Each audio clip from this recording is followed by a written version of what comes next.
जय श्री श्याम दोस्तों, आस्तिक कहानियों में आपका स्वागत है। कार्तिक मास महत्तम 26वां अध्याय। सूची कहते हैं कि भागीरथ के वंश में सौरदास नाम का एक राजा हुआ, जिसका पुत्र मित्रसेन था। मित्रसेन गुरु वशिष्ठ जी के श्राप से राक्षस हो गया, परंतु गंगा जल के प्रभाव से वह भी भगवान के परम पद को प्राप्त हुआ। ऋषि पूछने लगे कि हे सूत जी, गुरु वशिष्ठ ने किस कारण से श्राप दिया, सो आप कृपा करके यह कथा विस्तार पूर्वक कहिए। तब सूत जी कहने लगे कि हे ऋषियों, एक समय अति धर्मज्ञ राजा सौरदास कुछ साथियों सहित शिकार खेलने के लिए वन में गया।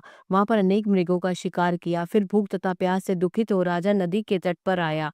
यहाँ पर उसका पुत्र मित्र सह नित्य नियम करता था। राजा ने रात्रि वहीं पर बिताई। प्रातःकाल होते ही वहां से उठकर फिर वह शिकार की तलाश में चल पड़ा। कुछ दूर जाकर राजा ने देखा कि पर्वत की कंदरा में एक व्याघ्र और व्याघ्री मैथुन कर रहे हैं। राजा ने उनको देखते ही धनुष पर बाण चढ़ाया और उन पर छोड़ दिया। बाघ बाघ के भागते ही व्याघ्री घायल होकर वहीं गिर पड़ी और फिर थोड़ी देर बाद मर गई। तब व्याघ्र राक्षस रूप धारण कर बड़े क्रोध में आकर कहने लगा कि राजन, तुमने मेरे साथ बड़ा अन्याय किया है, इसका बदला मैं तुमसे अवश्य लूंगा। ऐसा कहकर वह राक्षस अत्यंत दुखित हुआ। तत्पश्चात राजा ने अपनी नगरी में आकर संपूर्ण वृत्तांत मंत्रियों से कहा। कुछ समय बीतने पर राजा सौरदास ने मुनियों को बुलाकर अश्वमेघ यज्ञ किया और गुरु वशिष्ठ जी ने विधि पूर्वक ब्रह्मादि देवताओं को हवि देकर यज्ञ समाप्त किया। फिर स्नान करने के लिए नदी के तट पर गए। इतने में वहीं पर राक्षस, जिसकी राक्षसी को राजा ने वन में मार दिया था, क्रोधित होकर अपना बदला लेने के लिए वहां पर आया और गुरु वशिष्ठ जी से को वहां पर न देखा। उन्हीं का रूप धारण कर राजा से कहने लगा कि राजन, हम मांस खाएंगे, अतः हमारे लिए मांस बनवाओ, हम स्नान करके अभी आते हैं। इतना कह वह वहां से चला गया। फिर उसी राक्षस ने रसोइये का रूप रख राजा को मनुष्य का मांस पकवा कर दिया। जब वास्तविक रूप शेष जी स्नान करके वापस आए तो राजा ने सोने के थाल में सजा हुआ मांस मिश्रित भोजन उनके आगे परोस दिया। तब गुरुजी ने ज्ञान दृष्टि से मनुष्य के मांस का भोजन जान लिया और क्रोधित होकर राजा को श्राप दिया कि हे राजन, तुमने हमको मनुष्य का मांस खिलाने की चेष्टा की, राक्षसों का भोजन दिया, सो तुम भी राक्षस हो जाओ। तब राजा ने कहा, हे गुरुदेव, आपकी आज्ञा से ही ऐसा भोजन बनवाया गया है। यह सुनकर वशिष्ठ जी ने ज्ञान दृष्टि से राक्षस द्वारा राजा के चले जाने का संपूर्ण वृत्तांत जानकर राजा को बताया। तब राजा ने भी क्रोधित होकर अंजलि में जल ले लिया और कहा कि आपने अकारण मुझे श्राप दिया है, इस कारण मैं भी आपको श्राप देता हूँ। जब राजा श्राप देने के लिए तैयार हुआ तो उसकी रानी दमयंती कहने लगी, आप क्षत्रिय के पुत्र हैं, क्रोध को त्याग देवें। जो भोग आपके भाग्य में लिखा है उसको भोगो। जो मनुष्य गुरु से हुंकार तुंकार करता है वह वन में जाकर ब्रह्म राक्षस होता है। स्त्री के वचनों को सुनकर राजा क्रोध त्याग कर विचारने लगा कि अब क्या करना चाहिए। फिर राजा ने उस जल को ज्यों ही अपने पैरों पर डाला त्यों ही उसके पैर काले पड़ गए। इसी कारण वह राजा कलमाशपात के नाम से विख्यात हुआ।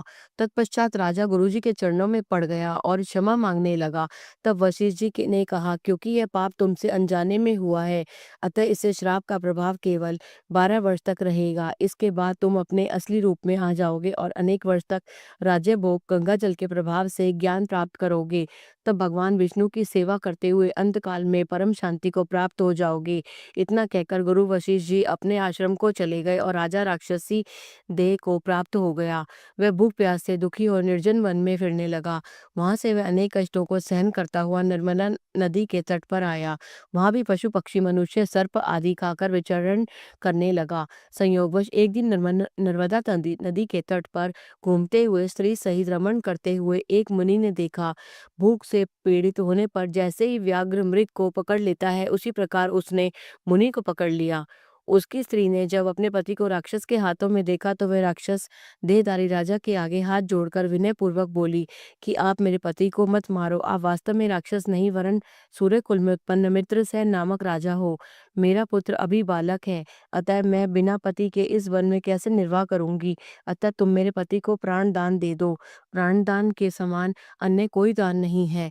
उस स्त्री की इस प्रार्थना को राक्षस पर कोई प्रभाव नहीं पड़ा और जैसे ही व्याघ्र एक मृग के बच्चे को पकड़कर पकड़कर खा जाता है हूँ, वैसे ही उस मुनि को जो उस समय अपनी स्त्री के साथ मैथुन कर्म कर रहा था, पकड़कर खा गया। तब मुनि की स्त्री ने उसे श्राप दिया कि मैथुन करते हुए तुमने मेरे पति को मारा, अतः तुम भी जब मैथुन करोगे तो मृत्यु को प्राप्त हो जाओगे और पुनः राक्षस देह धारण करोगे। ये 2 श्राप सुनकर राक्षस देहधारी राजा भी क्रोध में आकर कहने लगा कि हे दुष्टे, तुमने एक अपराध के बदले में 2 श्राप दिए, अतः तुम भी राक्षसी होकर इस वन में फिरती रहोगी। इस कारण वह स्त्री भी पिशाचिनी हो गई और भूख प्यास से दुखित होकर उस वन में फिरने लगी। बोलो श्री कृष्ण भगवान की जय। बोलो जय श्री श्याम।